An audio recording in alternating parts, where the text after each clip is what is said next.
Hello viewers, আসসালামু আলাইকুম। আমি মেহেদী হাসান আছি আপনাদের সাথে ক্রাম বোর্ডের বিভিন্ন ধরনের ট্রিক শট নিয়ে। এখন আমি আপনাদের যে ট্রিক শটটি দেখাতে চলেছি, আপনারা দেখতেই পাচ্ছেন রেড, সাদা এবং কালো গুটির পজিশন। এই পজিশন থেকে আমাকে ফার্স্ট রেড গুটিটি পকেট করতে হবে। আপনারা খেলতে গিয়ে যদি কখনো এরকম ধরনের সিচুয়েশনে পড়েন, সেক্ষেত্রে কিভাবে সহজে একটি শটের মাধ্যমে ফার্স্ট রেড গুটিটি পকেট করতে পারবেন, সেই শটের কৌশলটি এখন আমি আপনাদেরকে দেখাবো।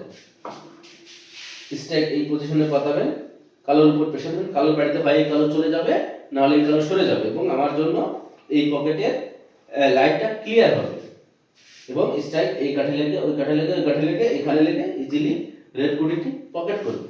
শটটি দেখো,